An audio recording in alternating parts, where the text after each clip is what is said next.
What's up, everybody?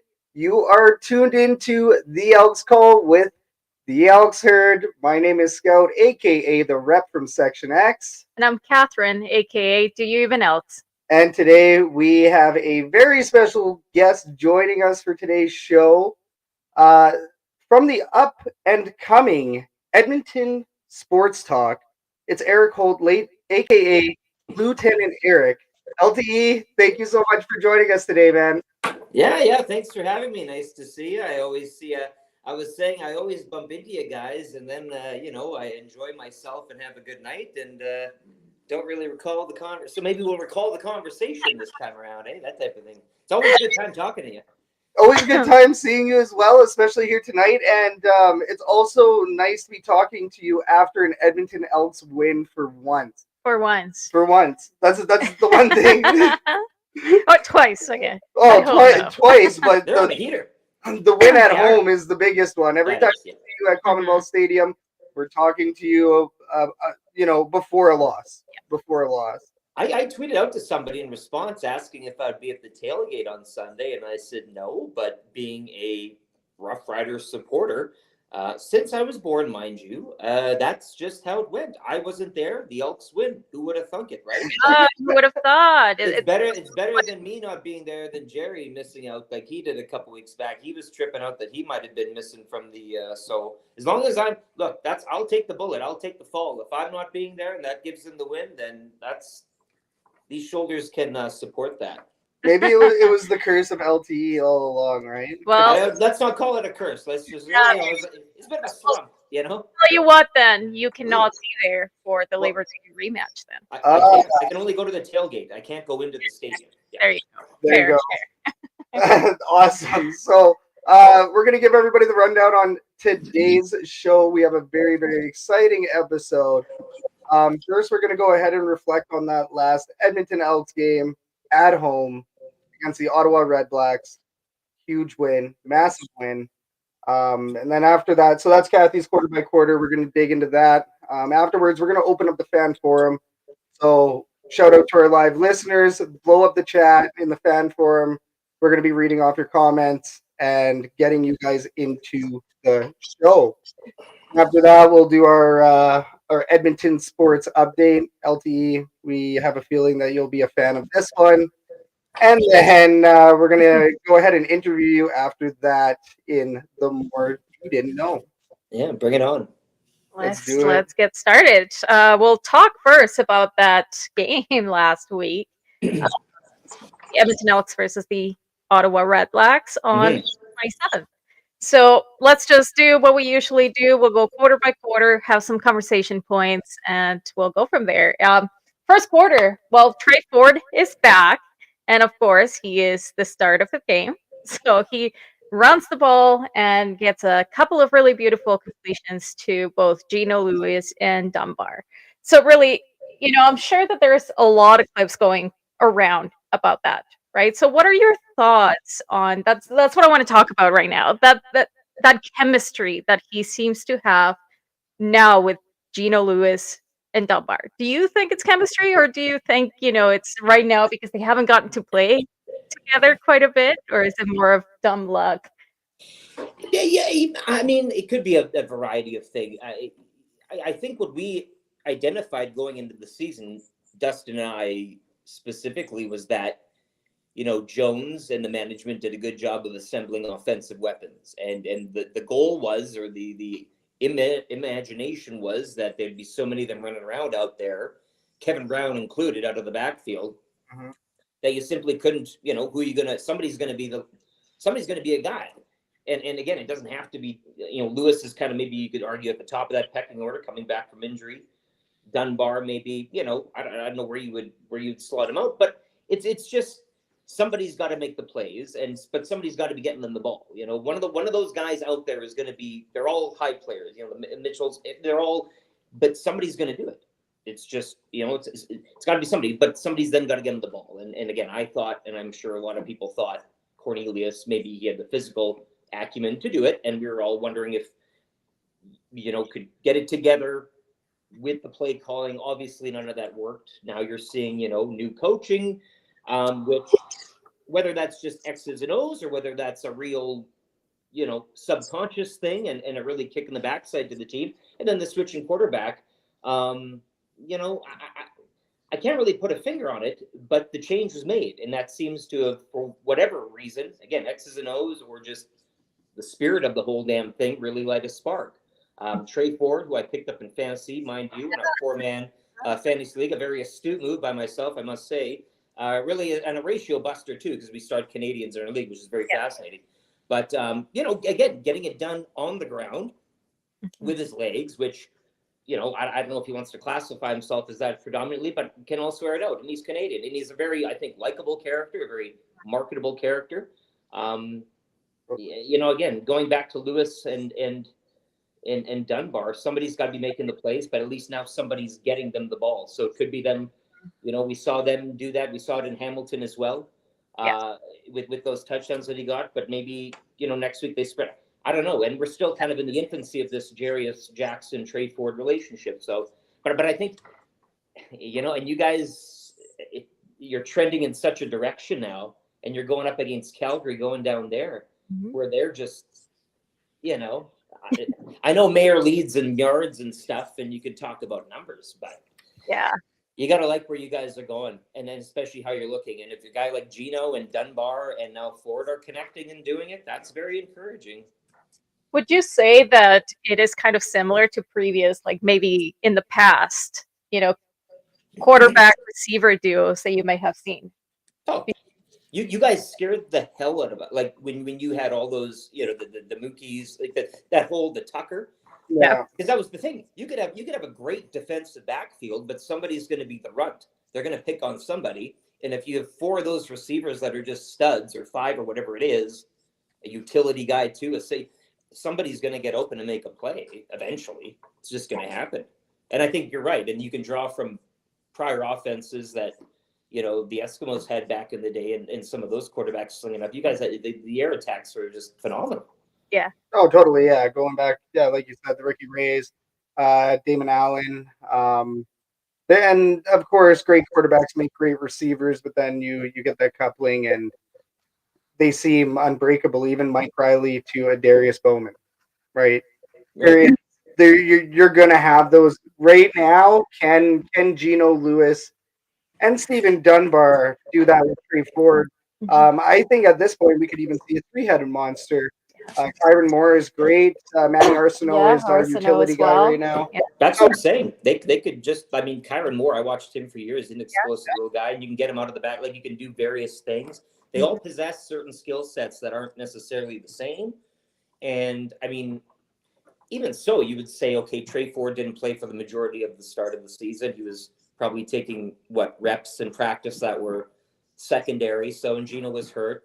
But it's nice to see some sort of a relationship already and a little bit of chemistry with a top receiver and your backup quarterback that was, for the predominantly most part of the season, taking those reps. So to see that chemistry already built, and I don't know, maybe they had that behind the scenes, I can't say, but I think that's encouraging as well. And again, as you guys stated, the weaponry is all around, and you look in the backfield as well. So who knows what else, but I don't know. You got to be feeling pretty bullish heading into these next 2 weekends. Well, and that kind of leads us to the second quarter, because that's where we see Trey Ford really shine.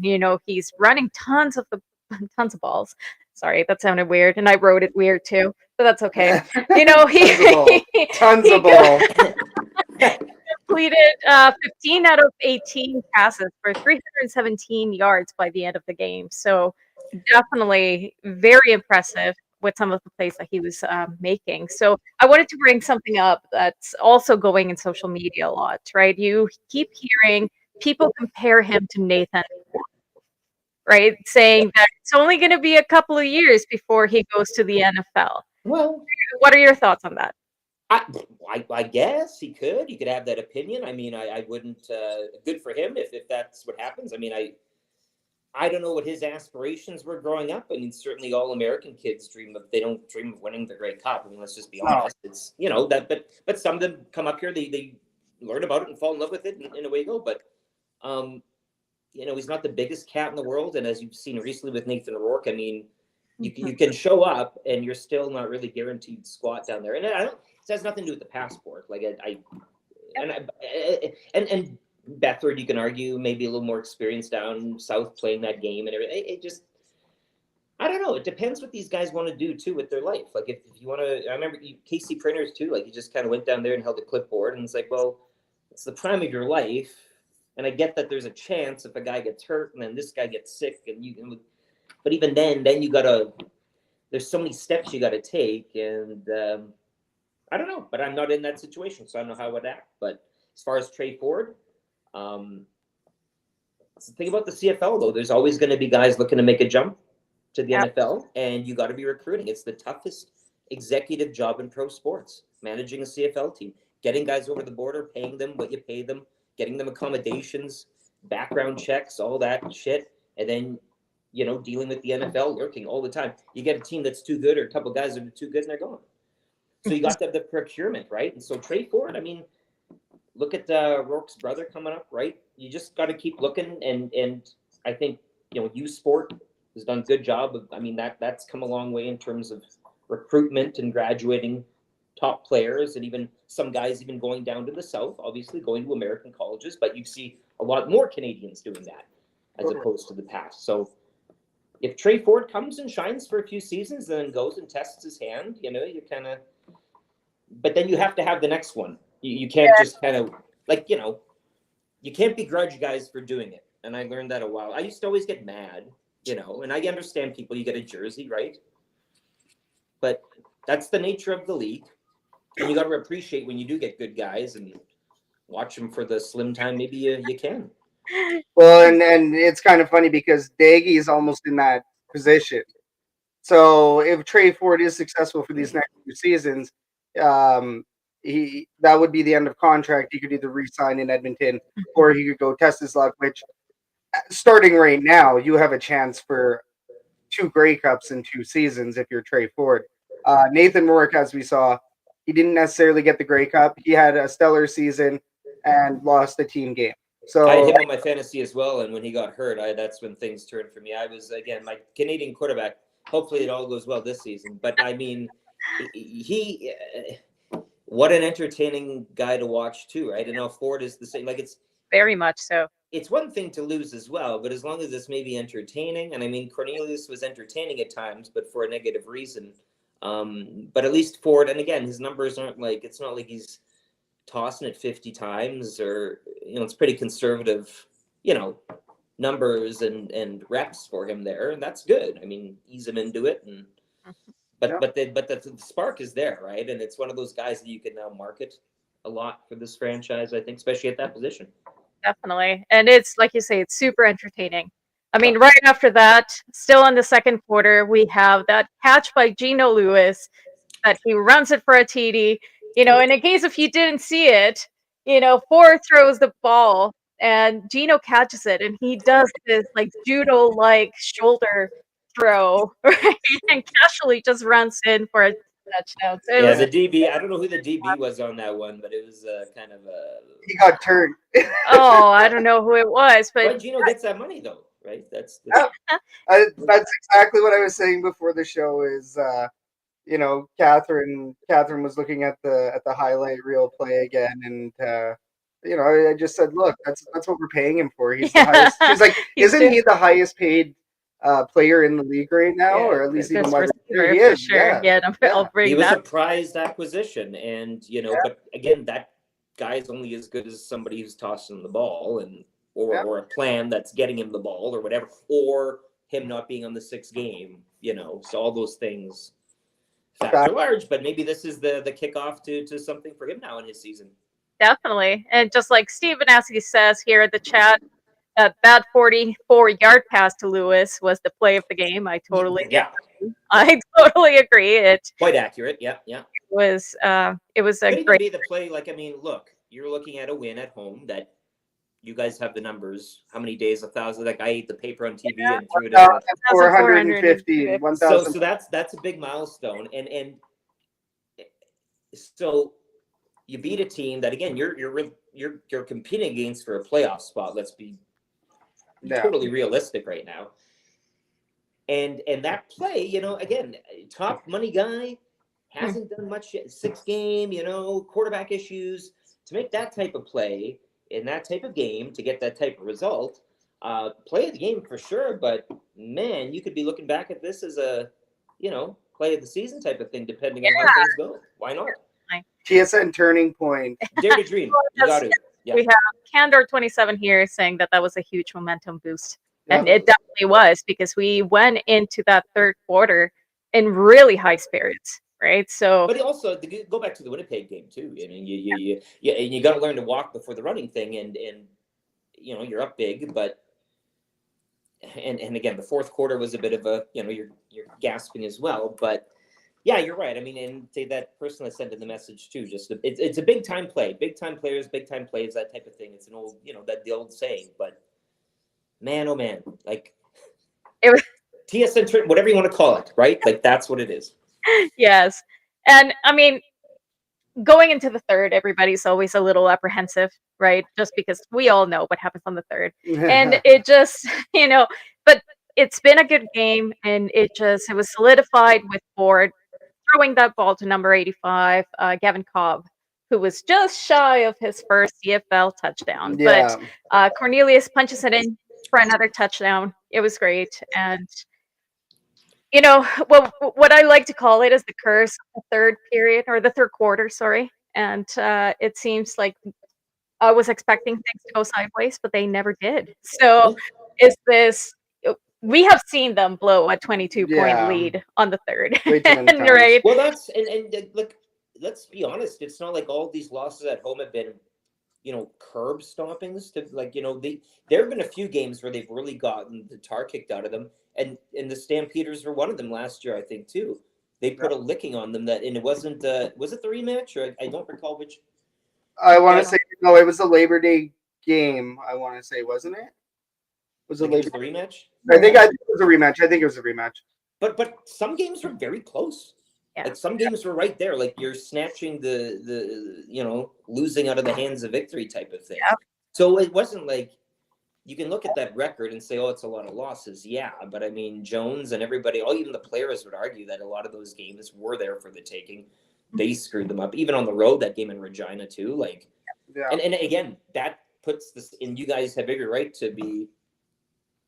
That Bombers game walking around there too, like that was the last one I was at, because then they won in Hamilton. That was the last one I was at home. And you were just like, I've never been to a place, and I just want to say too, the pregame for that, playing against the best team in the league, arguably at the time, record-wise, and not having won a home game, the atmosphere was fantastic. Yeah. But when you're up so big, I was walking around with Ibonic, and it was just like you could it was like you were walking around in a marshmallow. The atmosphere was so thick, you were just kind of like, oh. And people were kind of, and like, weird feeling. Never experienced that when the home team's been up so big. So you guys have every right to kind of be thinking that way.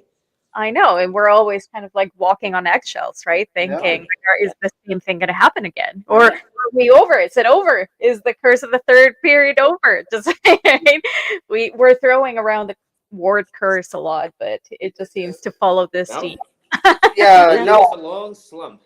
Yes. Way too long. But finally, we made it to that fourth quarter, right? Yeah, we did. And Ford throws it to Gino Lewis once again for that first down. And again, we see Gino coming to work that day, right? And just like we said, he is the highest receiver, paid receiver in the league. So I feel like we definitely need to see a lot more of these plays from him. And the rest of the team, of course, but rest of the team too. And as I said, lots of skill sets. But Gino, again, as you you can just, if for a guy like Ford too, I think with maybe his lack of pro experience, a guy like that, you can just toss it up like a guy. Lewis will get balls where he has no business, right? Picking them out of the air, picking them so he's to have a safety net like that guy back there and healthy again, or so we would assume. That's got to be huge too, and a good confidence booster for Trey. Definitely, and the same thing with Arsenault, right? He had some three really good catches this game. Nice. Good bet. Yeah. The defense showed up. They made sure that the Ottawa offense was getting it anywhere. And Miles Morgan, he was leading the defense with 9 tackles and a sack. So definitely, it feels like a whole bunch of pieces are finally coming together right now. Those little pieces that were kind of scattered and they were not necessarily finding whether it is the chemistry or the confidence. Well, I feel like we saw that fitting together now. And for a long time, like, I don't know, you could argue maybe Jones' defense in this hasn't been as lights out in previous projects or years or seasons. I don't know. I guess you can. I've heard that from some people, and that's fair. But you're right. I mean, that's if the offense isn't producing, down in, down out, game in, game out. That the locker room's tight like that. I mean, that's football. Like there are two teams on one team, essentially three, I guess, special teams as well. But you know what I mean? There's offense and defense, and and that happens so much. But now again, it's you see AC Leonard catching a ball there the other time, and creative. And even like there's a job for Cornelius here. I mean, he's getting paid money too, and I think if I've always liked to platoon my quarterbacks in an 18-game regular season, league, and with the injuries, we always whine about the injuries in this league to quarterbacks. We'll have two capable ones, or one I would have loved personally to have Dane Evans as my backup this year, just because of the experience and just your quarterback's going to miss a game or two. It usually happens. And so to have a guy step in, but now that you have Cornelius on the bench as a bit of a relief for a short yard, or obviously Loxley couldn't get that done, but to have his size and the way he can just kind of, reach, good. There you go. Maybe you found a niche now. I mean, you don't want to pay a guy like that, but keep him fresh and keep him going and put him in a few plays and trick it up. I don't know. You're throwing AC Leonard, so why not? Yeah. Oh, the return of trick plays is beautiful, right? We haven't seen trick plays in so long, and in 2 games, Catherine saw her first trick play. Win and a trick play. Yeah. Like, what is this? What am I watching? Christmas and August there, yeah. No, definitely. And well, we finished the game at 30-20, ending a 4-year, almost 3-season, 1,415 days, 22-game home losing streak. So, as Candor 27 here says, the last 3 minutes of the game was the most electric crowd that I've seen in Commonwealth for a very long time. I have never seen that place be so loud. It was amazing. Yeah, it's good though that the evacuees from up north got to share in the whole. I mean, because they're going through a shit time. Obviously, I'm not going to compare a losing streak to that because they're two different. I mean, who's going to do that? But I guess for the two of you guys to come together on that random day with the Redblacks in town and to get the win, and they get a little bit of entertainment in their life, right? I mean, that's a beautiful thing. Good weather, a nice day for. I mean, that's a feel good time, and that must have been real good vibes. That video you guys had out with just looking around the crowd, real good stuff. Yeah, I didn't realize either that at the end of that video you can actually hear the streak is over. So I didn't even realize that you could hear that because, I mean, I'm not gonna lie, I was busy crying and looking over at the fans that I had been there with. Well, a lot of these fans had been there even before Catherine had came into the fold. So good for you. Since 2019, yeah, it was a really wholesome moment. The Smiths, Jeff and Lisa Smith down there, sit right in front of us. Yeah, and then the Kacharskis, those guys are good stuff. So, and then the older guys beside us to the right. Oh, so everybody was having a grand. Oh my God. I have to come and meet these people. I love this. This is what the CFL is all about, is the people that you've sat around for years and all different age groups and different walks of life type of thing. And that's great. I love that. They always come together and everybody makes so much noise. And well, now we have the next game coming up. I mean, they're taking on the Calgary Stampeders at McMahon. I can't say it. That stadium down in Calgary for the Labor Day match. That dump. That one over there that nobody cares about. Yeah, just call it a dump. I broke a big rule there a couple of years back. The Rough Riders were there for a playoff game, and I'll send you the picture after this. You can. I broke a big rule. Nice. Big rule at McMahon. Let's see. McMahon. I love it. McMahon Stadium. Yeah. See, my accent comes out once in a while. and I have trouble pronunciating certain words, so I I hear always you. with him. And I always think that he's messing with me because he said that, and I'm like, "Where's the H and the O? Like, what are you saying?" Have you been? You've been though. Hey, have you been? No, I we have never been. we have not. No. No, no. Yeah, we Okay, don't well, you're going down to this one though, yes? No. No, unfortunately. I wager though, but like I've heard, like, and obviously in years past, maybe more so, but there's bus trips that go, Yeah. and obviously people drive down, but I'm just talking like more rowdy tailgating, our type of people. But I do wonder, just with the trajectory of the team right now, and I know it's been like just a couple, maybe 2 or 3 weeks, and with the Stamps as they are, and they have fair weather, like their fans suck, like, right, like they. I can say this because I've been there and I've seen it firsthand. They're not like they go out for, they're like, oh, it's a good time, but they don't really care because they've been winning for like since Flutie, and they still don't really like care. So it's like, and now that they suck, they really don't care. So I would think you get a couple Elks fan buses down there with some really good people, you could really tear that place a new one this coming weekend.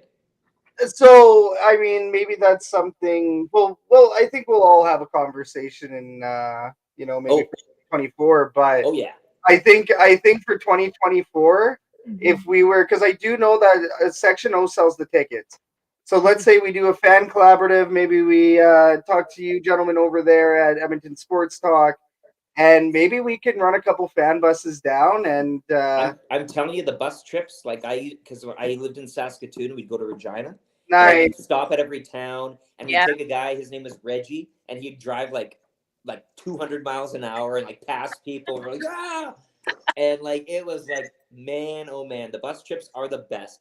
But again, if you know people, like you can get a little bit of beer, you can drink on the bus if you have the proper bus driver or whatever, and you get the ticket, and you can like bundle it in a pretty affordable package. And if you like sell to enough people, like, because it's just that the drive's pretty close. Yeah. Like it's not like you're flying, you're not going out of the country, you're not all that.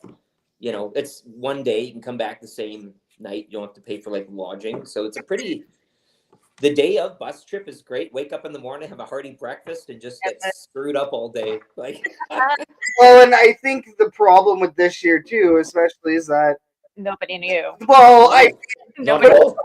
nobody knew that the Edmonton Elks had playoff potential going into Labor Day with 9 freaking losses to start the season. No. Okay, I don't think anybody predicted that, but also nobody predicted Calgary was going to suck with Oscar Meyer at quarterback this bad, right? Well, and that's. I was like, it's mind blowing that right now the West is sucking so much. It's kind of weird. It's a little weird, and you're talking crossover, but it could really go kind of, and the Riders too. Like I don't. If the Elks win back to back, they are one away from the Riders, and the Riders are going in against Winnipeg, which is the best in the West. They're best in the West at least right now, potentially best in the league. The Riders are a funny. I still don't know because they played Winnipeg early in the season. They played them good for like the first half of the game, and then Winnipeg just kind of the talent But I do wonder, like it's down to Dolagala too. But even now, like Harris ain't going to be back, so it's either Dolagala or Fine. And I mean that's either gonna take off in a good direction or a real bad direction. And for the Elks, if you just keep trending, step by step, you'll eventually and now the season starts, right? I mean, you don't win the Grey Cup in the summertime; you win the Grey Cup Labor Day and beyond. Yeah. So, I mean, shoot, we've seen BC 0-6, start the season, win a Grey Cup. Lots of things can happen, and if you're trending good heading into this weekend, and again, you steal a pair, and if you say, like, I know the Riders will lose in Winnipeg, that's a given. I don't even watch that stupid game anymore. That's a dumb game. I hate that game. It's dumb. It's stupid. It's promoted bad. It's all dumb.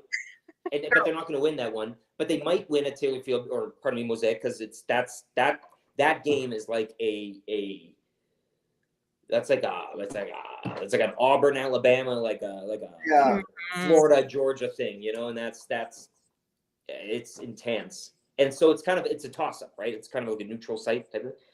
So that I could see them taking one, but I could see the Elks taking both. Yeah. No, we'll talk about that actually in the fan forum. Yeah. let's go through these injuries real quick. Yeah. And, Well, before I do have a question from Steve Benassi to LTE here. Oh, Saying, total fish story. How many towns are in Saskatoon? Come on. There's Saskatchewan, yeah. How many towns? Wow, there's a lot of towns. That's like the jelly beans in the jar thing there. I don't even know what the prize is here, Steve. There's no prize. I don't know. Probably 10 billion, I'd say. 10 billion? 10 billion? 10.5 billion? Like the towns that you go through from Saskatoon to Regina when you take that question. Yeah. Okay, 1, 2, 3, 4, 5. We could stop at like 5, maybe 6 bars. Oh, goodness. Yeah, see? 5, maybe 6 bars, 2 liquor stores for sure. And but the Aylesbury bar, that's the best one. It's like almost in between. It's just a little south of Davidson on the highway going down. And they have this bar that everybody stops at. So sometimes when you're going down, there'll be like 4 or 5 buses outside. And it's just a little shit bar. Like it's nice inside, but it's like packed. Those are the best. Those are the best bars. But I think the guy's selling it. It was a brother and a sister, Lyle and Emily, and she passed away. Can't remember her name. But now he owns it. But now the RCMP set up a check stop in Chamberlain. Oh, no. And they never used to do that. So now you go down, you hit Aylesbury, you're like, oh, yeah. And then you're driving down, you're like, oh, boy. And there's like a line. And it's like Chamberlain's this town right on the highway. And it's right by the Qu'Appelle Valley. So it's like right on the edge of a cliff. It's pretty neat. But you can stop at a lot of places. It's fun, and especially if you take the bus or you have a DD. Like, I'm not encouraging any bad behavior, but it's a fun trip. Like the way down. Once you get to the game, you're like, the game's fun. But like leading up to the game and the pregame and all that, like, nice. That's where it's at. That will definitely have to be something that we look into. Yeah, we should. We'll have a conversation with the stop-in at. For sure. If you go down to Regina, go through the Saskatoon. Don't go like Calgary or anything. Go that way. Yeah. Catherine's actually just in Saskatoon for. I thought I looked just like Edmonton, but that's my opinion. That's. It felt very similar. Anyway, so we do have a few injuries. We don't have the latest report. This is, of course, from last week. Woodley Aplon, he's out. Yeah, he just had a healthy scratch. Eli Menser, linebacker, he's out with a calf problem, and Daniel Ross, our D-line, out with an elbow problem. So that being said, what are your predictions? Do you think we have the next game? Yeah. I think I know which Edmonton team is going to show up. You don't know which kind of Calgary team is going to show up. If they have, here we are trashing them, and that's what we're doing. But they have shown at times. I think they have some great backs. Bagleton can still pop up, and Mayer, as I mentioned, he's got pass. I mean, I don't know what they are doing. They don't really have. And I go back to even Garcia days, and even when they had like that Jim Barker experiment, do you remember that? Or the Matt Dunnigan experiment when Dunnigan was the coach and they really sucked. It was like the one year they sucked. But even then, they always had like a moxie about them. Like they always carry themselves like they're, what instinct. And now I just feel like that's not really there. I don't get that with Mayer. Like I don't get a moxie. They always had it with Bo. They always had it with Dickey and Jeff. Like all these quarterbacks that they've always had. Have had like some pretty. And but doesn't have it. I don't get that with the team now. And Dickinson seems a little like older and more mad and weathered, and I don't know. Well, Huffnagel's gone, right? Exactly. And Huffnagel is no longer involved, and it's just like losing Dwayne Mandrusiak for the Edmonton Elks. You lose certain little critical pieces of your organization that maintain a legacy. Or those little pieces that continue the story. Yeah. So when you lose those little pieces, it's. I was talking to Victor Cui last year. I want to say last year was heading out to the smoking pit, and I ran into him, and I said, "Hey man, like you really got to fix this stuff with Dwayne because this team don't have bone. This team does not have bone. Brotherhood of Nasty Eskimos. There was just like a whole mentality with that team back in the day where winning wasn't an option. Mm-hmm. It was a requirement to do your job, right? So same thing with Huffnagel. Huffnagel as much as I couldn't stand him because of his red and white ties, watching him get amped up for that 2015 Western final, the beginning of that highlight video, or sorry, that's a full video on YouTube. CFL TSM, please don't take it down. But I visit it like almost every 2 months. But anyways, opening it up and he just giving it to the players. What is it? 15,000 sharks in the water, smelling blood. So there's just like those certain little things, those certain things about these people and organizations that you can't replace. Oh, and no. Dickinson, Especially in the CFL. yeah. And again, Dwayne, and I'm not like lessening Dwayne. Dwayne's a good guy. I partied with him at Grey Cup in Calgary, actually, as it were. We had a really good time. But when you're looking at a guy in a GM or a president's, like, I mean, you're really at the top, and that trickles down. I mean, and I think with Huff too, I catcalled him. I yelled nasty things to him when he was on the side. Like he's one of those guys. Yeah, he got it. Like McCallum got it. A lot of guys got it, and he gets it. He gets that it's kind of like a wrestling. He gets the CFL. My buddy saw him at a Grey Cup one, and he's just standing there as a civilian, like just kind of, and my buddy's like, oh, Huff, and he's kind of like he was loving it. Like and a commissioner like Mark Cohan was kind of the same. And I even go to from my point of view is Jim Hobson, when he was kind of at the helm with the Riders, and he's since moved on, and Craig Reynolds is in that role. And Craig Reynolds is a very smart man and a very book savvy guy and everything. But the whole the line is that if Jim saw you outside having a Mickey, he'd join you. Whereas now, like, the other regime is more apt to call, and it's the day and age we live in, and that's fine. Everybody wants to, but it's just funny because the CFL is that raw league where it's not a lot of money, and yeah, we'll put a hot tub on the side. More hot tubs, by the way. We need to bring back the hot tub. Yeah. Because it's fun, right? And it's like, you get a sponsor out there, and it's back scratching. But you're right with Huff, and that could be a very astute point in that you remove him from the picture in Calgary, and the whole dynamic changes. And look, I didn't like when they changed Gainer's eyes. I'm still burning from that, and I'm never going to get over it. So it doesn't matter who it really is, right? But it's a change. But to get back to the original question, I give the Elks I'm loving them for this game. I just think the magic of Labor Day too, and they should be flying high and feeling great and ready to kick ass, I would say. Yeah, no, I agree. I definitely am hoping for a win. It all depends on what Calgary team comes out. Like you said, the Elks have the ball in their court.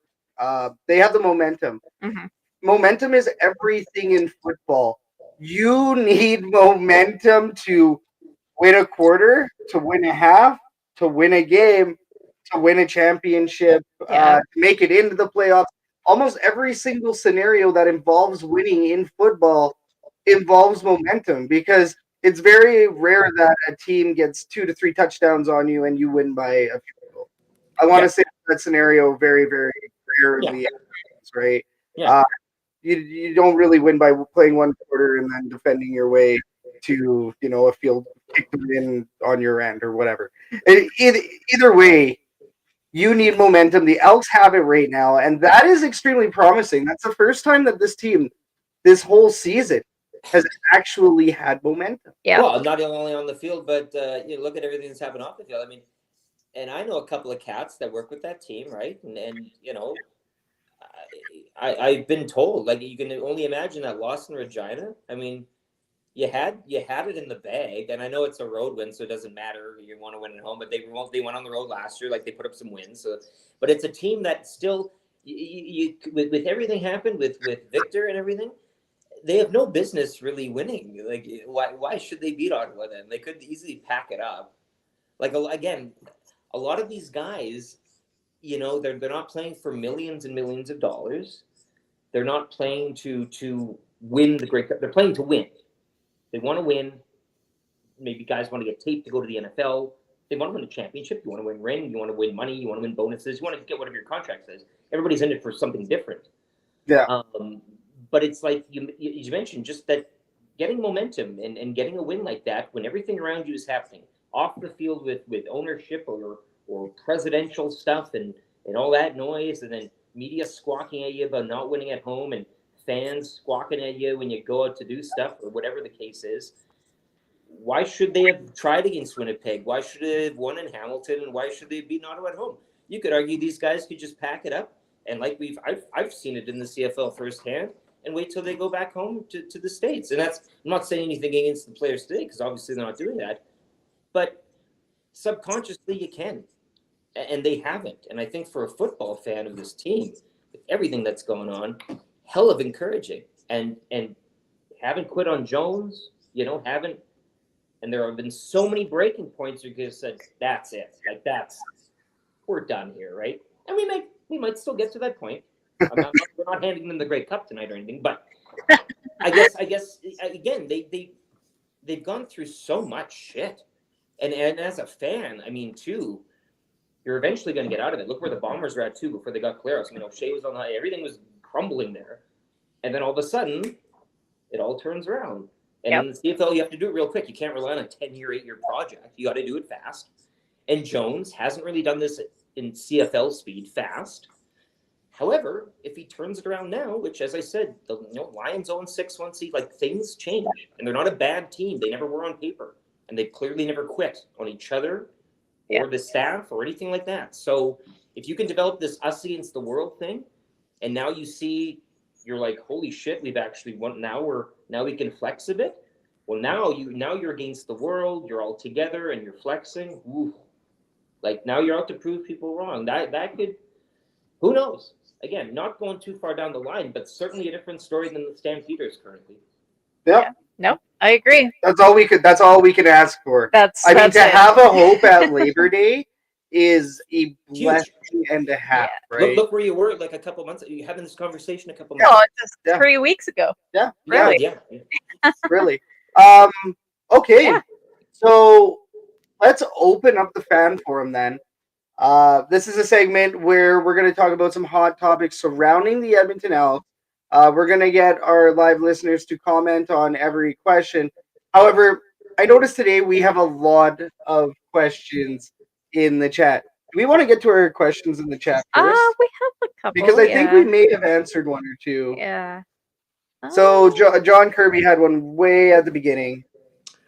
Oh my goodness, people are going to see the chat. I love it. I can see the chat now. Can I put the chat? There you go. Love it. Awesome. Love it. I think Do you think the Elks? Do you think the Elks will have fans in Calgary on Monday for the 5 p.m. game, since the kids are back in school and people have work? I thought it was a stat holiday. Yeah, it's a stat holiday on Monday. It's Labor Day. Monday. Should be, Labor Day. That was a good day. I always remember growing up watching Labor Day games at Hamilton Argo won early, right? Yeah. You'd be like, whatever. And then the main event there on Monday at around 5-2, whatever it was. They'd have them at 2:35. Well, I think what John is talking about here is actually it's a 5 p.m. It's a 5 p.m. start game. 5 p.m. this year, yeah. And then people have work the next day and the start of school as well. Yeah, but you get back for 10, 11 o'clock at night, go to sleep at midnight. If the Elks... Americans don't care. Exactly. Exactly. I mean, I know it's tough. I don't have kids, so I can't comment on any of that stuff. I'm not I don't even have a cat or a dog. Listen, you have AM radio. You're up at like 4 a.m. for all. Yeah, up early. Yeah. Well, and that's I don't get a lot of sleep. I go out, I stay up late, and I get up early. But you got big dogs, right, and all that saying. But I totally understand with kids and stuff. But no, I mean, look. If you go down for a bus ride down there for a 5 o'clock kickoff, you get back at midnight. Like, I've done it easily. The bus trips I worked at Safeway, and I'd have to go back and pull a shift the next day and sweat it out or whatever. I mean, but man, the story. You're not 20 anymore. Come on. It's great. I'm not 20 anymore. I know, but it's great story time. And again, but if you are that age, I mean, shoot, let her buck. Encourage that enough. Kevin here. Kevin. Yeah. Start Emilius or Legio in the Canadian spot in fantasy. Is he talking Dunya or is he just talking just? Well, they have their own league there. Ah, okay. They also acknowledge the non-import rule. Yeah, I was gonna say because it's very interesting. It's very interesting. Emilius, that's a good question. I don't know. Big arm Dola Gallon, that Bombers defense, then Legio, Hamilton. That Legio. Start MLS. MLS will make a big play. Big play, MLS. Yeah. There you go. Perfect. Yeah. Thank you, Kevin. And then I think that was. Is that it? That was it. Okay, so it's not popping off too bad. The chat is popping off. The questions aren't. So, okay, let's dig into this fan forum. Guys, continue to blow up the chat. That's one of the best parts of this show. Edmonton Elks home win. They finally got the home win. We've kind of already been talking about this a bit, but fans, we haven't really talked about the attendance that much when it comes to the other side of the win. Like, I mean, are they going to come back? The attendance hasn't been bad. And it hasn't. I think they're still maintaining third average in the league for a team that did not get a win in over 1,000 days. 1,415 is the number. Yeah, we don't need to keep revisiting. I know, but I mean, to not have any wins in those 22 home games and then, to get it now. Is this going to be sustainable? Do we need to see a couple more wins, or is this going to be a couple seasons before the fans get back to that 30,000 range? You got to win. Yeah. I mean, I've had this debate all summer and go to a lot of Riverhawks games, right? And they didn't have a particularly good season on the Diamond. However, they led the WCL in attendance. Nice ballpark. All the other ballparks in the league, again, comparatively smaller, but you could argue that Commonwealth too. Nice big ballpark. Very big. In the CFL right now, again, times have changed. And I think in this city too, the Oilers and the football team used to be on a pretty even par, financially and that type of thing, and just where the NHL was and things such as that. And then you can kind of look at a time where things started to separate, and now you see where things are. And obviously with the Oilers having the success they're having now too, sucks a lot of the oxygen, the energy, and the money out of people's disposable funds and cookie jars. That's one reason. Clearly, though, if you win, though, I mean, it's going to bring people back. I think there's obviously people that still are just don't want the name change. There's no changing that. So you have to account for like a certain chunk of that, I guess. You got to be realistic there. Yeah.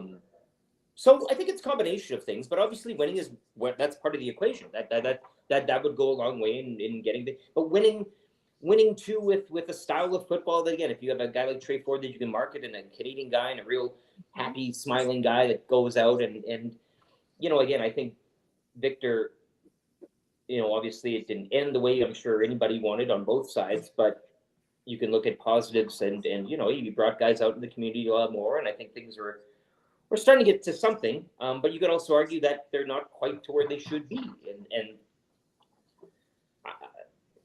I don't know. I think consultation needs to happen. I think with people from maybe the past, and also looking with a glance towards the future. Obviously, winning on the field, the name change, that's not gonna. So you can cross that out. And then I think the Oilers too. And I mean, I'm not going to say like the Oilers should bomb now or anything, but that has a lot to do with it. I think when one's going sky high competing for a cup. Well, and it's really, really interesting, now that you mention it, with the business aspect of it. Very marketable. You have a Canadian there who's extremely marketable.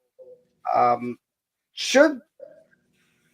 don't know if this is one of our questions, so I don't want to ruin it, but no, I don't think it is. Should there have been more pressure from the front office and the upper management?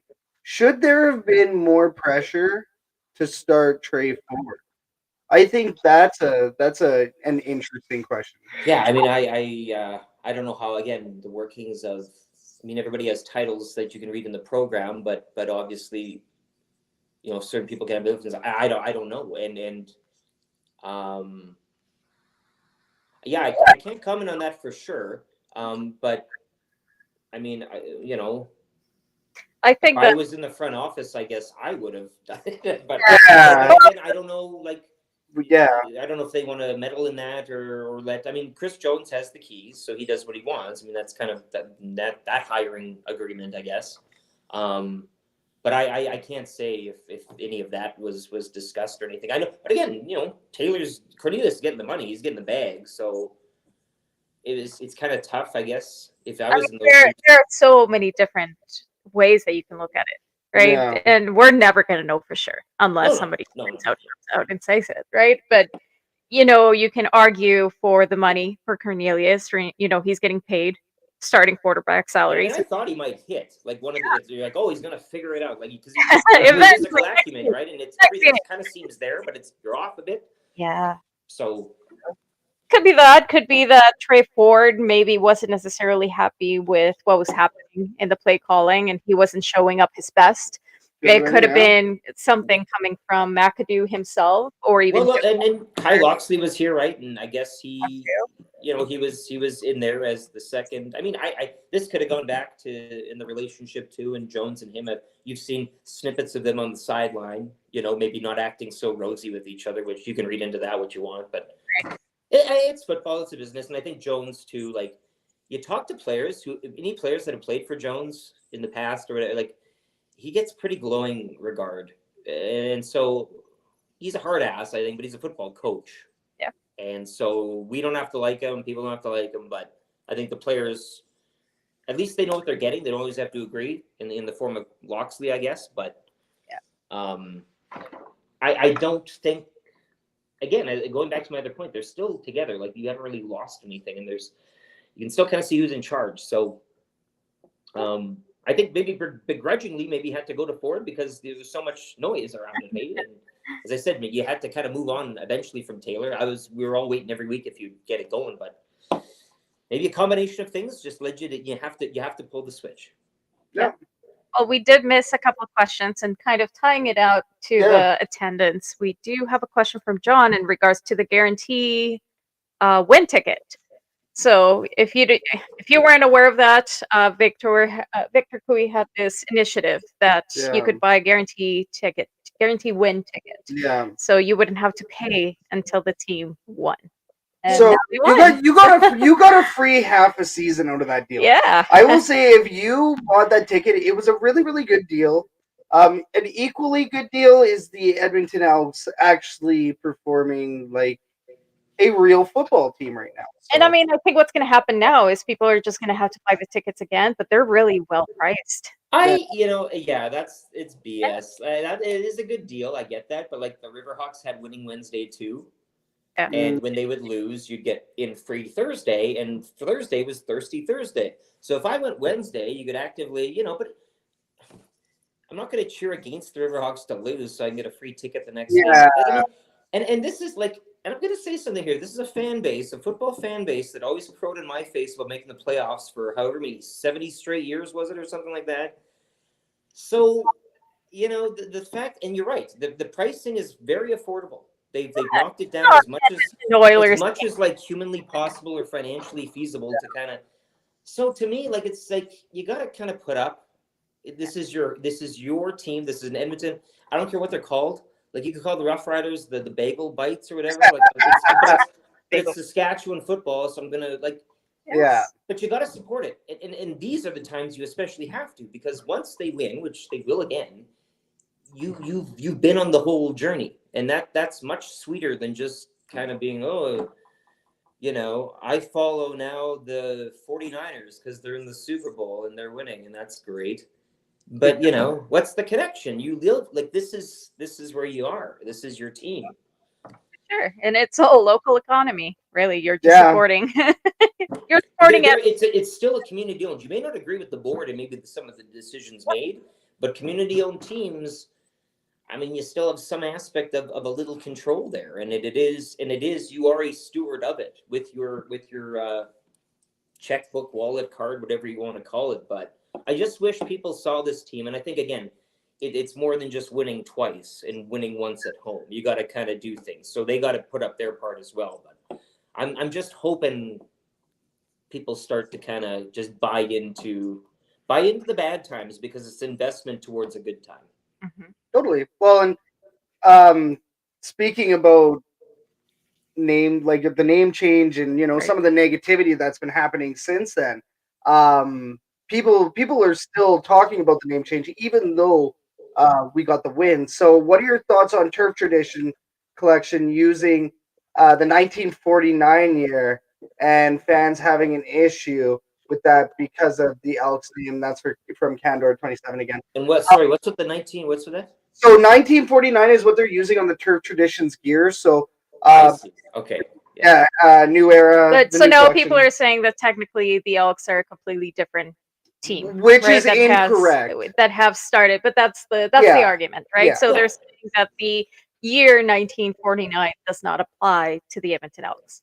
So I think that's that's incorrect. I mean, this team was named they were named the Eskimos, and then the Elks, and then the Eskimos, and then the Elks again. So this team's using a moniker that it's used before. Before 1949. It's still part of the same organization. It's still part of and sports names are like they are nicknames. Like they're it's the nickname of the that's brand of the right? city's football team. Of the city's football team. The city's football team is number one. The nickname. What were we called before the Elks? Edmonton football team. Edmonton football. And some fans actually didn't mind it. I personally didn't mind it either, but it was like, well, okay. I write a letter every year to Ridge. I say you got to change it back to the rowing club or the rugby club or whatever they have. Like, I mean, what's in a name? I understand. Like, you're used to, you grow up with something. You've shared times and good times with a brand. I guess I get it. Like, I would, if they changed the Rough Riders name, why, hypothetically, I would go through, there'd be a process, I guess. Like, I'd have to, but at the end of the day, like, and with this one, I mean, other teams have done it in other sports, and with a lot more money at stake, and and it's useless to compare, I guess, in this, but it'll take a generation, I guess, to look past it and move on. But time will eat it up and move it on, and it'll be fine. The brand's great. If you drop the football team into the city and there wasn't one before, you'd be like, holy shit, that's a kick-ass brand. Like, the logo's great, everything, it's good. And you've also still kept the EE. You can still keep the EE, which is the brand. Like, that's the look. Yeah. That's when I think of, teams of the past. It's not like you have to get rid of a logo, Mm-hmm. So I'm just saying, like, it sucks. I get it for people who really had the name as part of their time and good times shared, because there was a lot of positive historical tradition winning, right? But geez, like, I just, whether that's 19 for, like, I mean, what's the years, like, I mean, I get it. We get it. Like, I think you. And even then, like John Kirby is saying in the chat here, Washington Commanders are even looking at changing their name after the season, after fans were demanding it. And I understand that they're trying to get that Redskins name back. It's never going to happen. It's still deemed offensive to natives and to people that find it offensive. So unfortunately, they're not going to see that name back. But apparently, they're still exploring a change from the Commanders. And it's not like the Commanders is actually that bad of a name. People would consider, more than likely, especially with the losing record and everything else, that yes, Elks is probably a bad name.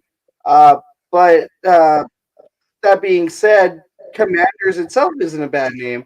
It's like you say, what's in a name? What's in a name? Edmonton. If you didn't know before, that's the thing. If it was new, you'd be fine with it. But it's, and again, I get it.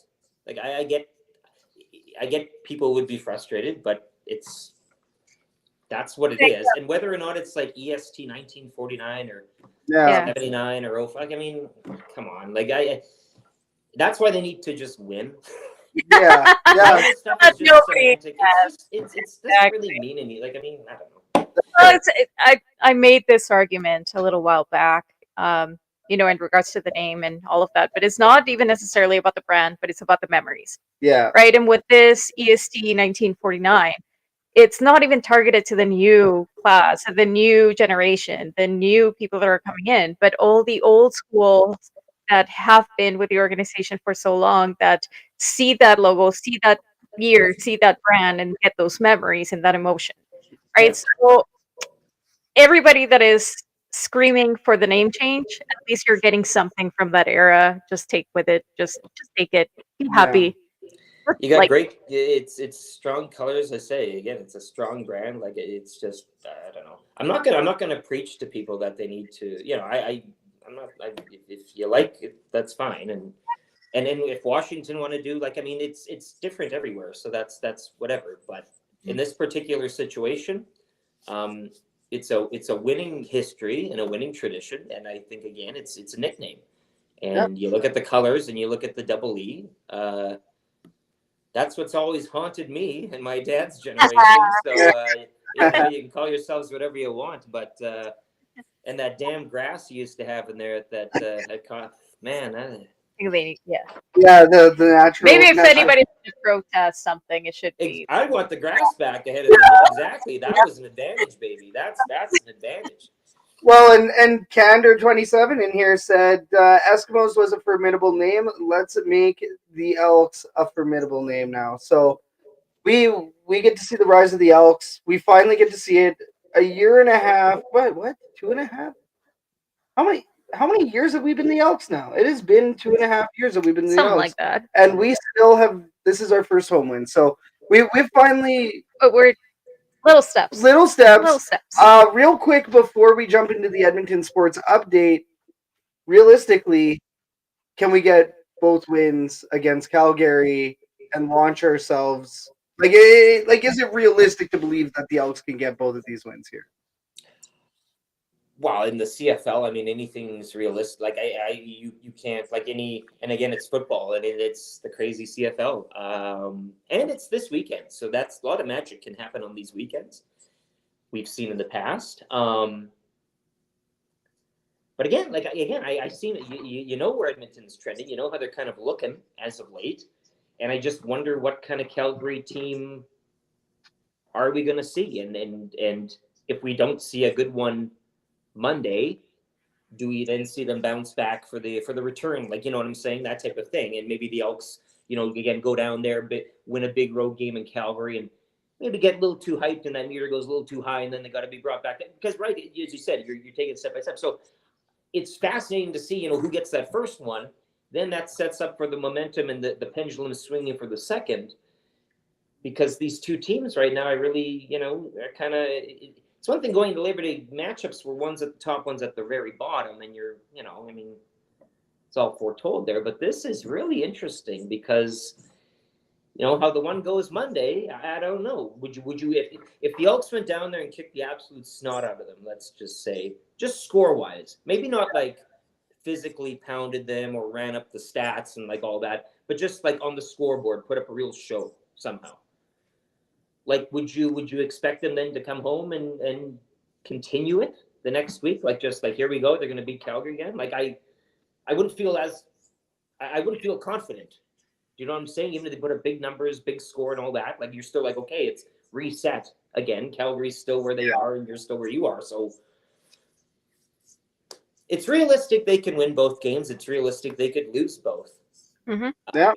Probably a split. I don't know. Like, if you're a betting man, if you're a betting man, you're probably going for a split. I mean, I think so as well. However, if we see the Elks win this weekend, which once again they're going in with the momentum. If they manage to get this win, there's massive hopes for the Labor Day win at home. Something we also haven't seen since Michael Riley has been at pivot for the Edmonton Eskimos. Well, can I ask you guys a question though? What would you rather have for your home team? Would you rather host that Labor Day weekend classic, or would you rather host that week after rematch? I think the week after gives you bulletin board material, right? So and it's not as big as a hoopla. Yeah, and arguably not as much as like an event per se, where it's just you have them at home now, and whatever happened in that game, you can react. The Banjo Bowl, though. Yeah. Oddly enough, the Labor Day game to the Banjo Bowl, you don't want to talk banjos. That's what I'm saying, because they know if they lose in Regina on Labor Day Sunday, they got that fire going into that one. Yeah. If they win, well, then they got momentum. They're going home, and it's one of those that Labor Day rematch weekend isn't a big hype thing. It's not like fans are traveling like that. It's not as big because it's just a regular weekend. So like, if Edmonton, you'd almost have a better chance going down and winning Monday in Calgary because it's such an event and anything can kind of happen. And then maybe you come home and it's, Labor Day's gone. Everybody's back in school watching the NFL and all that. Nobody cares. And then you're just out there playing loose and free at home against a team that you beat the week before. I love talking Labor Day and that rematch weekend because, as I said earlier, you don't win the summer, you win it. Like, this is the turn. Like, we're here now. This is it. This is the time. Love it. Alrighty. So the fan forum is officially closed. Thank you, everybody, for getting in on that fan forum today.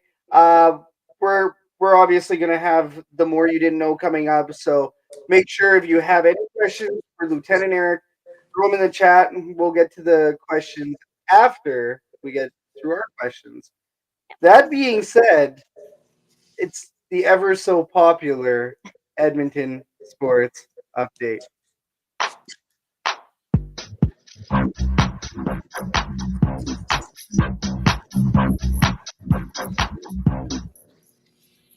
All right, today's update is brought to you by Gertie's. Catch us at every Edmonton Elks tailgate party in stall number 44. Gertie's, we smoke the meats. On Sunday, the Edmonton Elks won at home, ending a 1,415-day home losing streak. The Edmonton Elks said the number again. I know. My eye is twitching. The Edmonton Elks are heading down the QE2 for the Labor Day Classic in Calgary against the Stampeders. Kickoff is at 5 p.m. on Monday. Catch the game on TSN and 6:30 CHED. The Sherwood Park Crusaders and the Elks Herd still have an exciting announcement coming soon. Stay tuned to our socials for this update. In other Canadian sports news, Team Canada's men's FIBA team is facing Brazil on Friday, September 1st. Tip-off is at 7:30 a.m. Mountain. Nice. Man, they're rolling. We are the Elks Herd, and you're up to date. Yay! We do have a little comment here, and that's important with the sports update. The Edmonton Stingers are adding 500 more seats into the Expo Center. That's by John. Thank you, John. That's great. That's great news. To the hangar, the artist formerly known as the Hive. I love the Hive. I love the Hive, but I love the hangar too. Yeah. Nah, it's not the same, right? It's not the same. Okay, so just like your old station there, 1260, we go through our commercial break real quick here. Affiliates, Royal Retros. Did you know that we get 10% off over at royalretros.com if you use code Stampede? We are using this code today because the USFL Birmingham Stallions won the 2023 championship, and our guy down in Alabama, Ryan Messer, he was the one doing all the coverage down there. So code Stampede, 10% off, royalretros.com. They have CFL throwbacks over there, including Rough Riders throwbacks as well, LTE. So get in on that. Do they have the American franchise? They do. Yes, they have the Birmingham Barracudas. Remember that NFL Jalen? Right, it was Jalen Hurts with the Barracudas jersey recently, right? Yeah. Retros.com, baby. So get over there. Go get those goods as well. Lather. So we don't want to jump into our jerseys dirty or anything like that. Shotgun Sports 15, no spaces, get you 15% off over at lather.com, Canadian soap company. So they're expanding. They're doing all the beard care products. I know. It turns out it's just for men, but the soaps smell delicious that, I would use them. Sandalwood bourbon. Not that one, but is absolutely amazing. That's my favorite. So you got to get in on that. And then Things Engraved is our official merchandise supplier. So thingsengraved.ca, if you get over there, there's always something on sale. Yeah. We just bought stuff that was on sale on our own catalog. Stuff's on sale over at Things Engraved. And then... there you go. Nice, that one. The Memphis Bugs. I'm using that code. Yeah, Perfect. do it, man. 10%. I'm doing it. Thank you for supporting the herd and Shotgun Sports by using 10% off code Stampede for 10% off over at royalretros.com. Amazing. And then are we going to plug this cat? If you hadn't noticed, Let me see. we have a little visitor over here. This little guy had to have 2 surgeries just in the past week. So if you want to support the herd, support this little guy with our affiliate codes. Can I send a check in the mail? Right? The sponsorship program is coming soon. No, listen. I'm having a garage sale this weekend. Cash over the phone. Can I do cash over the phone? For only 50 cents a day, you can support this poor cat that just came out of surgery. Oh, this is good. This is amazing. This is tough. Okay. Guys, that was amazing. Thank you to all of our live viewers that are still watching after our gong show. And as well, all of our listeners that are tuning in on the podcast. Yeah, just before we go in, we do have candor to Lieutenant Eric here. If I wear my Eskimo jersey in Vancouver to watch the Edmonton versus Calgary game, does that make me an honorary Sask fan? Because he's wearing a different jersey at a... Considering... Oh, no. Yeah. I think I don't know. If you want to be one, I guess. Yeah, no, it's pretty funny. I like seeing a guy every time, like I go on a trip with a Rough Rider. I know, yeah, exactly. That's exactly what he's saying, Candor. As one of those people, right, that does the traveling Rough Riders thing, because even our good buddy Elk Guy, right? Elk Guy, yeah. He also posts, there's always got to be one, or there's always one. And there's always the Riders fans somewhere, right? Well, because now you do it. Like now, like if my brother and I go, like it's... Because if you wear it, it's very noticeable, right? So if somebody from Saskatchewan's out, they're like, "Oh yeah," they talk to you, right? So that it's kind of put up the flag or whatever. But it's. I know one of my instructors at NAIT, Lamia. She hated it. She's like, "If I see another Rough Rider jersey to sport." So then, like, I would every time I saw it, I'd take a picture with my friend senator, and she gets so pissed off. And it'd be like, because they're just it's more of a I guess you could call it like meme-ish now to do it. Like it's funny to get a rise, and then if you see somebody like somebody in the wild, they're like, "Oh yeah," so you have a little chat. That's the good thing. But no, I love it. That's the best part. There's always one. So talking about Riders fans, let's dive right into our last segment. The more you didn't know with Lieutenant Eric. And the first question just so happens to be about your Saskatchewan Rough Riders fandom. So, LTE, can you please tell us how you became a Rough Riders fan? Yes, I can. My dad was a Rough Riders fan before me. He's still alive. So he's a Rough Rider fan, and he raised me. I'm his son. And then, so I naturally became a Rough Rider fan. The Rough Riders in the 90s, if you recall, in the late... Well, no, I mean, the Grey Cup in 89, but then the 90s wasn't that good. But I do recall my first memory was... I was born in 85, but I have a faint memory of 89 Grey Cup, because I think they had people over at our house, and there were people like crying and laughing and screaming, and it was like a very joyous time. And then we always had the 89 Grey Cup game on tape, on VHS tape. I watched John Gregory and all that. And so, but the Riders like sucked. Like when I was growing up, like if you like in grade 6, I met a good pal named Pete, and he's a Rough Rider fan as well. I met him at school there, and we grew up and we became big fans. You know, but at that time, like they sucked so much in the 90s, the mid 90s, that if you wore like any like we talk about wearing a jersey now to all the sport. If I was caught wearing the logo out, like you get harassed by like like people would make fun. Like it was not a proud thing to wear, much like your situation here now. All that stuff, and they sucked. Like it was terrible, and the telethon and all that, right? And like it was really bleak. And then, it was just, because that's the sport there. right? Like that's the big sport. It's Rough Riders season and then winter, not like hockey season and summer. So everything's kind of flipped there, and you grow up with those traditions, and it's all like college football too. Regina's your mecca. I lived in Saskatoon. You got the University of the River. You're a lot more, posh. Regina, you go there for the football, and that's the stadium and the football. And so that's how it was all kind of set up, and it was pretty cool growing up. But again, the team sucked. So my dad would, whenever I wanted to ask my dad a question or something, you have to wait for the Rough Riders to win a game, and if they only won 3 games a year, that would suck because you only got 3 wishes a season. If I could do something, it was kind of funny. You'd have to revolve around this team that sucked all the time. But that's how it was.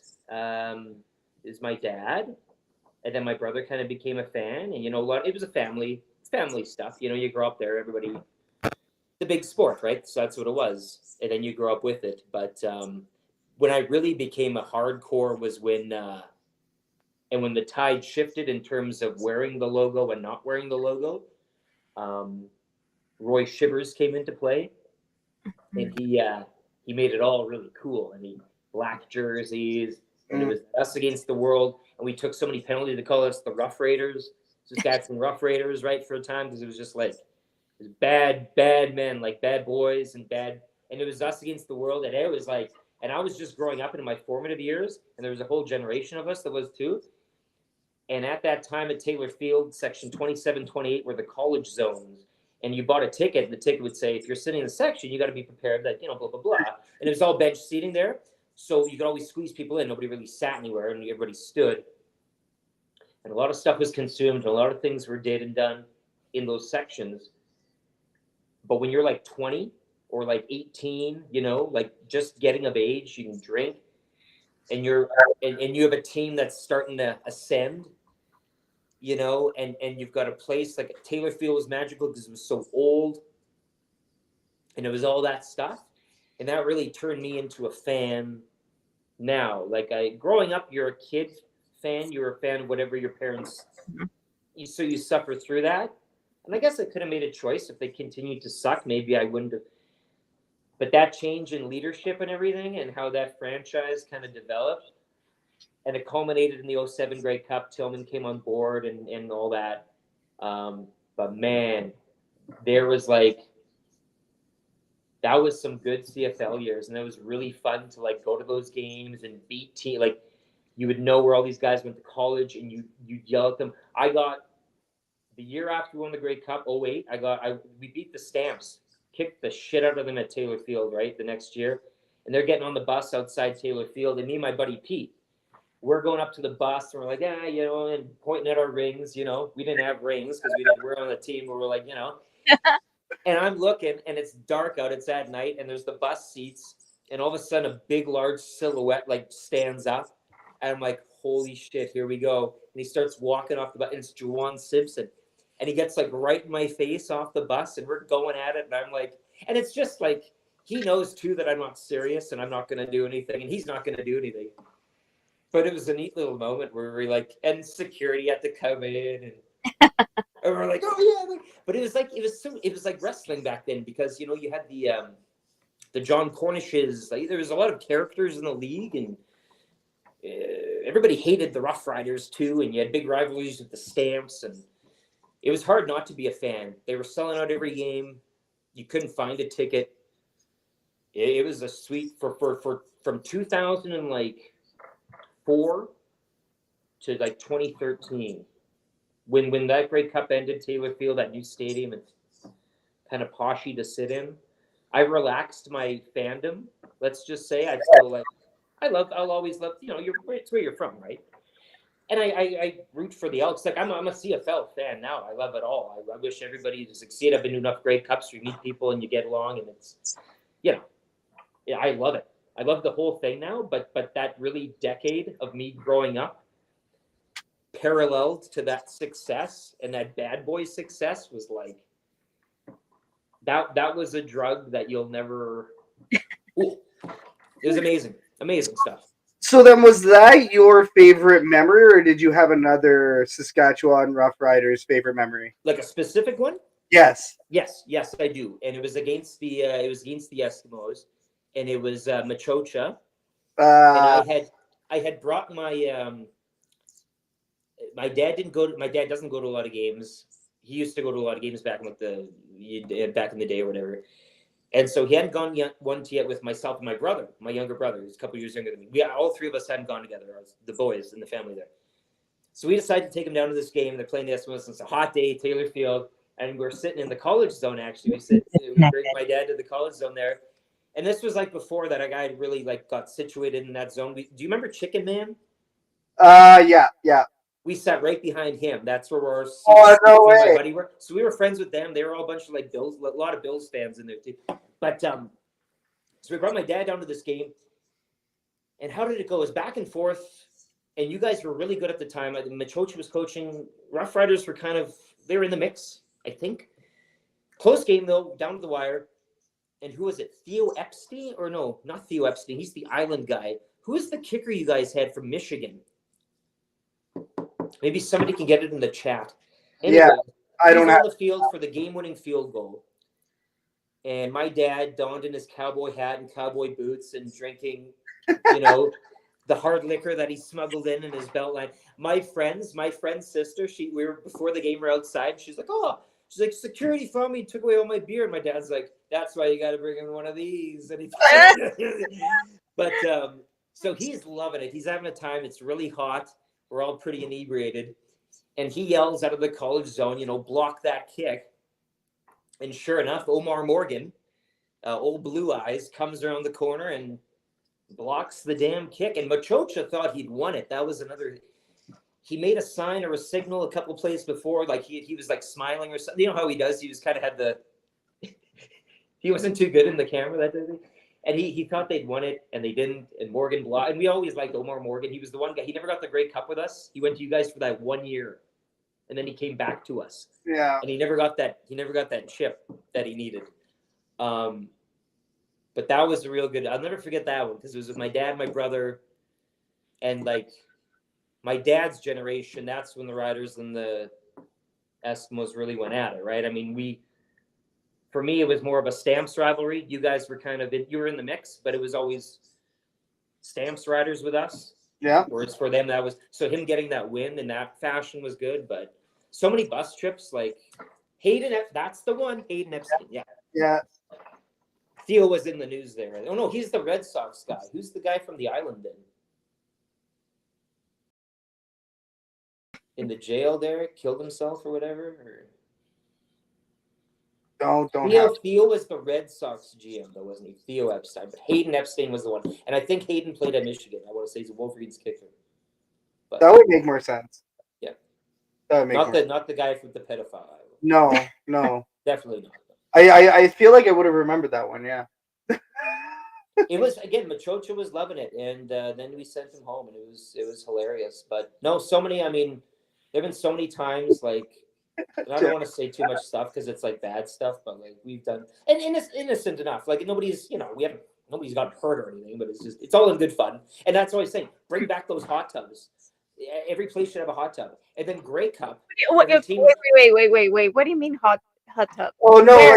Well, back in the day, right? Where were the hot tubs? Yeah. So it'd be by your like end zone party lounge. So if you had like the bar out because you guys still have that one on the ground. I know. Right, like in the end zone there, and it'll be kind of in the corner there.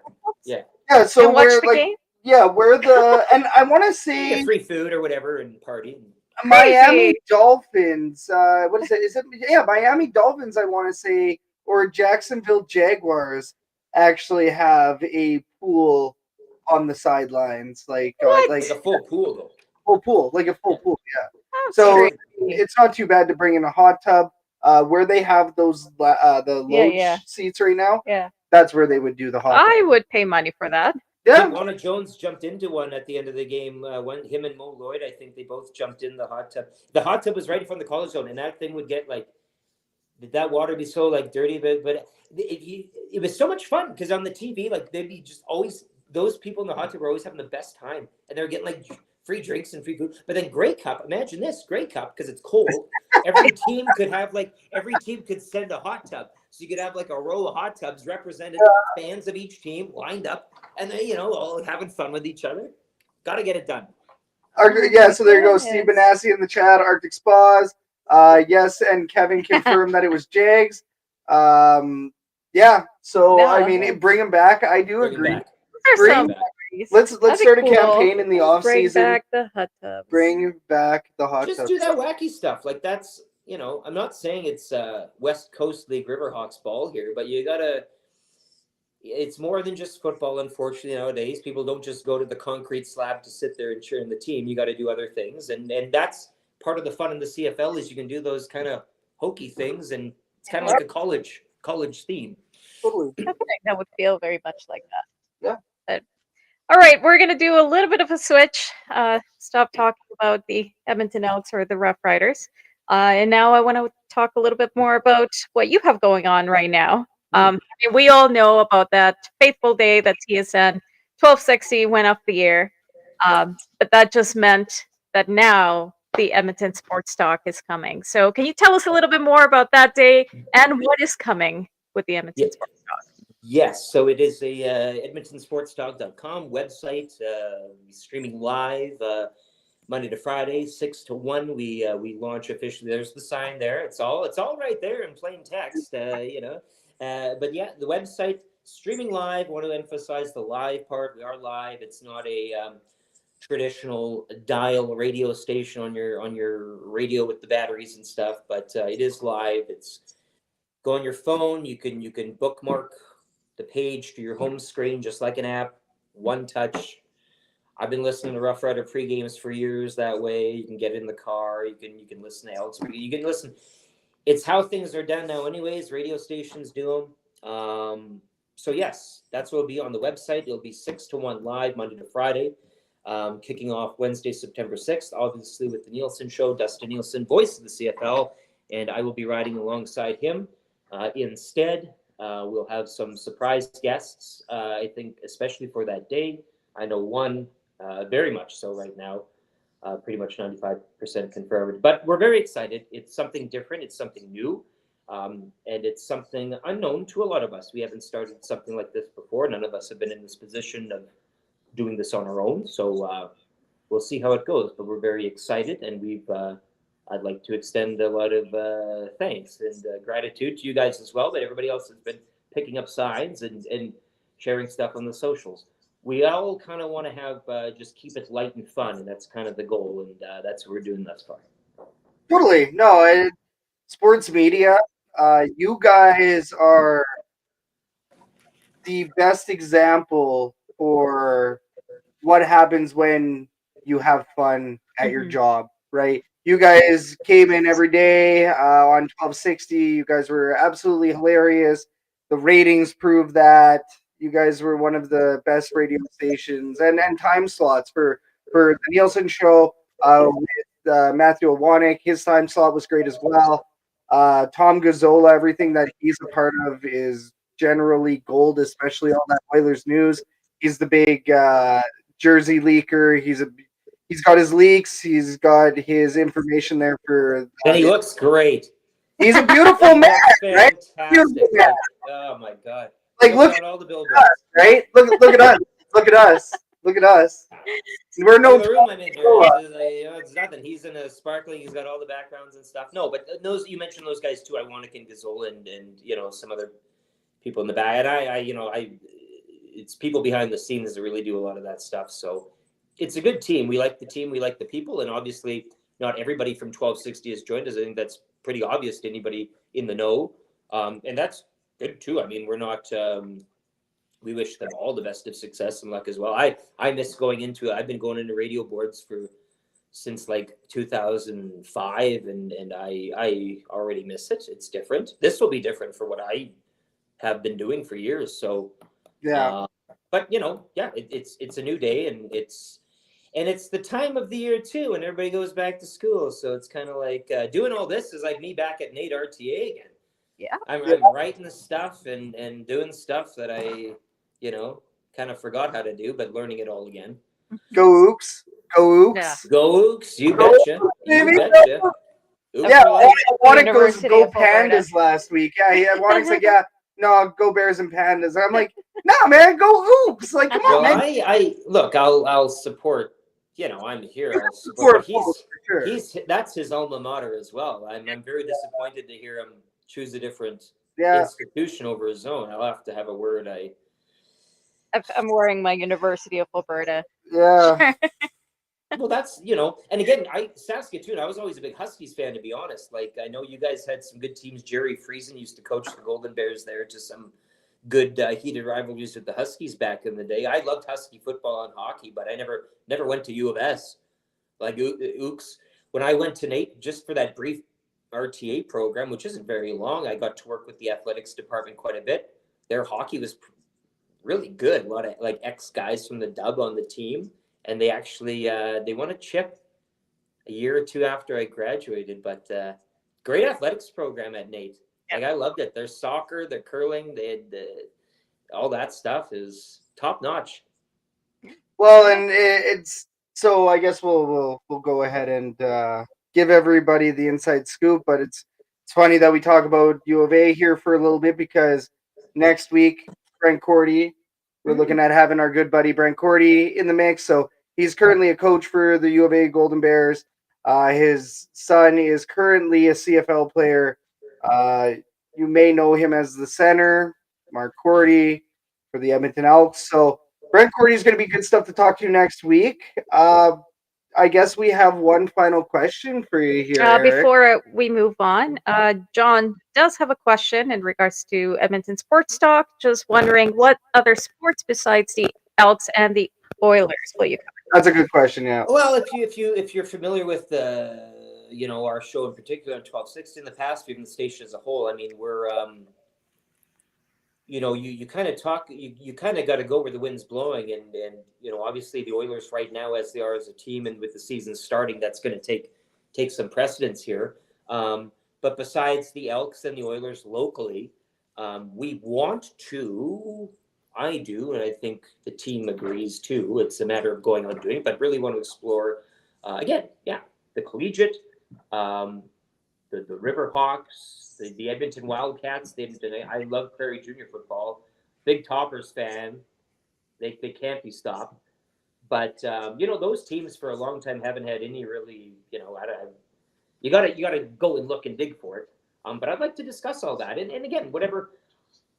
Look, I'm not going to give you an elite breakdown on U.S. Open tennis. I'm not going to. No, but and I'm not going to give you an elite breakdown on, say, I don't know, Cincinnati Reds. But I can talk Premier League with you. We have a team, I think, and each of us, much like our technical abilities, we all follow different things and can provide different things. So, to answer the question again, outside the Oilers and Elks, we kind of want to keep it a lot local and do a little more deeper dive into the local. But also we're going to talk about, as much as I don't want to, the Jays making a wild card push or the Mariners preventing them from making a wild card, or whatever it is. Whatever's taking precedence that day in the sports world, we'll chew on. If there isn't any gristle or fat to have a bite, we'll do other things. But obviously, whatever time of the year it is, whatever sports are taking precedence, we'll go into them a little more heavier. Nice. Well, and then so Stephen Assey and John Kirby both right away put their hands up for Oil Kings. They want to see some Oil Kings coverage. Yeah. When we did get to swing by the studio earlier today, obviously we picked up this sign, but we did get to see what you guys are building there. And from everything that we talked about, you guys are doing everything you can to cover as many Edmonton sports as we talked about, major, junior, anything that can really be talked about or broadcasted, right? Anything that can be broadcasted and stats be thrown down and this actually matter in the world of sports, then you guys are going to be talking about it, and that's beautiful. So I'm sure, especially with how vocal Edmonton sports fans are, I'm sure if people want to hear more of one topic or have bigger discussions, you guys are going to be privy. The thing is, I moved here in 2010, and I'm not going to pretend that I know a lot about, you know what I mean? I'm learning on the fly as well, but much like our exchange here and people texting in, we want to have an interactive show. Our texters and callers were such a big part. I always encourage you, find a name, be somebody, create an attitude, and you're in. You can be part of the show. And I want to encourage that moving forward, that if you have an idea, and failed to mention the Oil Kings. You're wearing the jersey as well. The Stingers, we're going to be doing hopefully a lot with Reed and the club down there, because that in themselves, a good team with some pedigree in a league too that's growing a lot. And we want to be, in lockstep with those positive things happening here locally and if need be around the country, around the continent, whatever it is. But I mean, we're going to have what's announced thus far is just early days. But yes, you alluded to, we want to touch kind of all the bases, or try to, and get out there and have a bit of a variety on this website station that we're building, and not just have it kind of a hockey, football, meat and potatoes. Yeah. Of course, the main dish, but really dress it up and have a full buffet of anything and everything you want. And if you don't want it, you don't particularly care for it, well, you don't need to lather it on your plate. This is something where you can pick and choose and really create your own menu. Exactly. If you don't want Michelin star, you can go down the road for the Burger King, right? And I mean, it should be Iwanek and I talking Premier League if you want. You got Gazzola and Neilson with the oil stream, and then we'll have some sort of soccer show or something. Yeah, something. Let's use Cander's question here, Cander 27. Let's use his question as the last one for the show. Okay. So Cander here asks, if everything goes well, what is the stretch goal for Edmonton Sports Talk, LTE? That I can buy a new car. No, we, I don't. That's a good question, but I really, we've obviously sat back and had a drink or two and dreamed out loud with each other. But I don't know. I think we never. Again, just me speaking for my own self. I'm not speaking for anybody else involved in this. Well, we've always had this idea in the back of our minds, obviously with the unstable atmosphere of radio as is. So I always knew we would get here, but really, as far as what this could become, I mean, the sky's the limit. I'd love to do things and reach out even in community in terms of music. I think music and sports have a great crossover in the community. There's a lot of nasties that I see going out to shows and stuff like that. So to me, I just see this going. We already have that 90s country music podcast, the Achy Breaky podcast, new episode out now, Patty Loveless. But again, we're not force feeding it down your throat, but I just really see this in terms of this medium and how things are done these days, where you could really set this up as a quite an incubator for sports and beyond if you so choose. But just talking about Edmonton sports, we just moved into a place. But it wouldn't be unfair to say in a couple of years you look at something bigger or something. I mean, we would certainly look at if things happen to develop and advance and move on. And I don't know what that would look like, but you can just look at what we have right now and multiply it, I guess. So I can't really answer the question, but certainly we can envision a future, but we just can't see one clearly. And we're here, 27 says we'll get you there. Join in. And again, it's not you getting us there. You're coming along for the ride. We're all be somebody, text in, create a persona, like do it all, because I bring up the pro wrestling side of it all, and that's life too in a way. Yukon from the barrel, that's all. Yeah, it's all a bit of a show, and you got to have fun at the same time. Like, this can't be laborious for us if we're not having fun. If we're not, definitely, if we're complaining and at our necks. Like, what are you doing?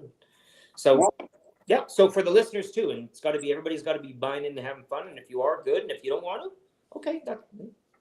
Well, that's the nice thing about being a live medium, right? They can always just click on the X at the top if it's not their cup. I don't want you to, but again, it's not one of those things where I'm going to, I fully understand, to each their own, right? And we have a very unique thing, but hopefully that uniqueness can kind of grow to become a normal thing. Well, and that uniqueness is what's built Edmonton Sports Talk. Yes. Right. And we are all super excited. Oh, extremely excited. September 6th, 6 a.m. I'm sure the conch is going to be there. We'll have something. You guys are going to have it all.